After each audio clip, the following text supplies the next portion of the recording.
And we find ourselves in Revelation chapter 13, verses 1 through 10.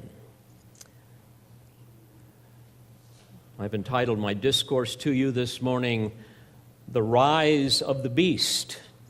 And as we read this text, you will understand why. Follow along as I read Revelation 13, verses 1 through 10. And he stood on the sand of the seashore, and I saw a beast coming up out of the sea, having 10 horns and 7 heads.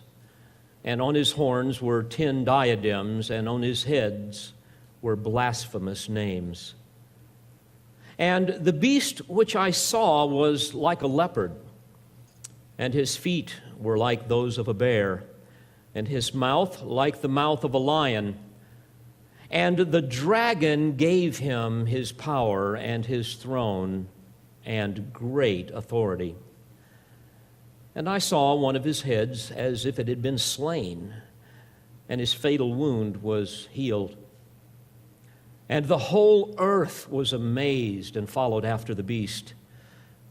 And they worshipped the dragon because he gave his authority to the beast. And they worshipped the beast, saying, "Who is like the beast? And who is able to make war with him?" And there was given to him a mouth, speaking arrogant words and blasphemies. And authority to act for 42 months was given to him. And he opened his mouth in blasphemies against God, to blaspheme his name and his tabernacle, that is, those who dwell in heaven. And it was given to him to make war with the saints and to overcome them. And authority over every tribe and people and tongue and nation was given to him. And all who dwell on the earth will worship him, everyone whose name has not been written from the foundation of the world in the book of life of the Lamb who has been slain. If anyone has an ear, let him hear. If anyone is destined for captivity, to captivity he goes. If anyone kills with the sword he must be killed. Here is the perseverance and the faith of the saints. I wish to begin this morning by sharpening your perspective regarding the age in which we live so that you can better understand the things that I believe will soon come upon the earth.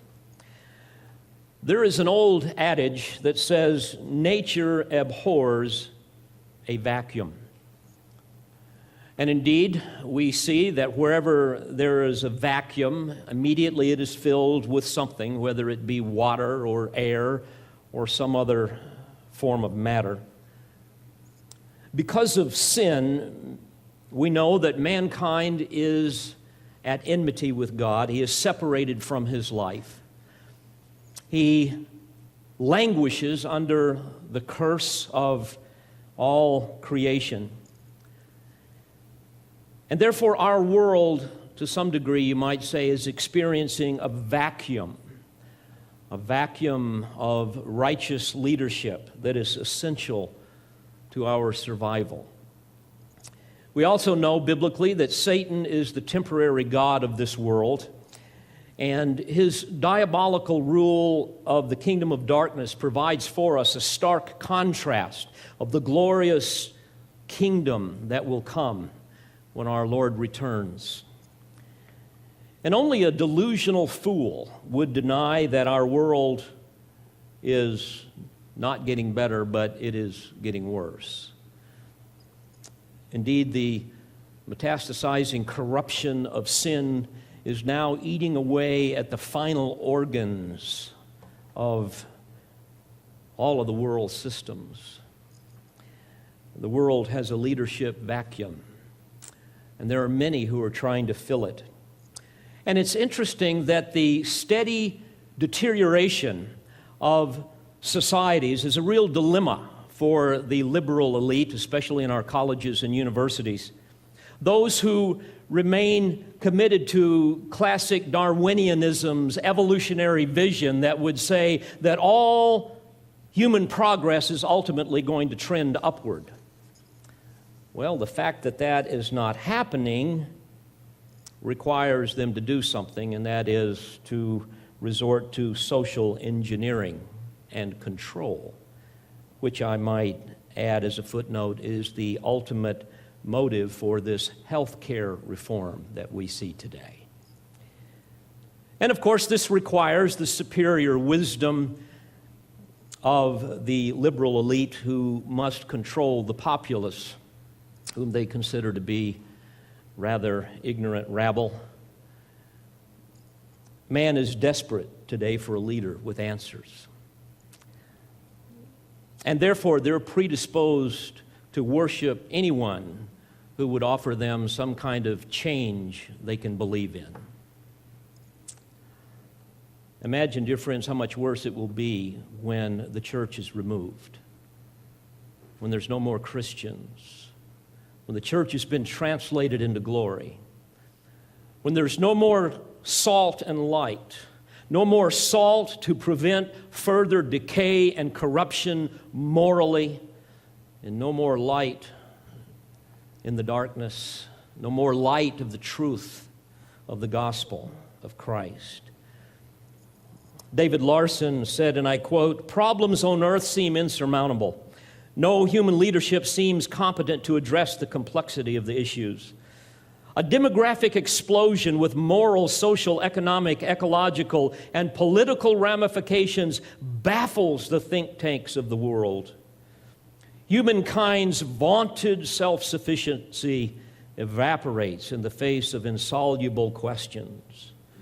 The church, notwithstanding her frequent impotence and perennial failure, is now gone, and the salt and light she has afforded are missing. Homo sapiens are adrift and rudderless," end quote. Dear friends, that's what it will be like when the church is removed. The world craves a leader, a political hero. One prominent Belgian diplomat and astute European strategist by the name of Paul Henry Spaak put it this way, quote, "We do not want another committee. We have too many already. What we want is a man of sufficient stature to hold the allegiance of all people and to lift us out of the economic morass into which we are sinking. Send us such a man, be he God or devil, we will receive him," end quote. Paul Mazur, a prominent European economist, banker, commented on this leadership vacuum, and he made this prediction, quote, "The large number of government bureaus that will have their orbits in the atmosphere of our planet cannot be allowed the freedom to compete and collide with one another. So, in order to control the diverse bureaucracies required, a Politburo will develop, and over this group organization there is likely to arise the final and single arbiter, the master of the order, the total dictator," end quote. It's interesting, we also see the constant turmoil of world religions. And of course, the cultural elite has an answer for this as well, and that is to form one world religion. After all, we need to all just learn to get along. So, pluralism is accelerating, and examples abound here. I'll give you one that I was reading about here recently. This is certainly the agenda of Tony Blair of England. He has the Tony Blair Faith Foundation, and here's what Blair states, and I quote, "God's Spirit moves through us and the world at a pace that can never be constricted by any one religious paradigm. Be very wary," he warns, "of people who think theirs is the only way," end quote.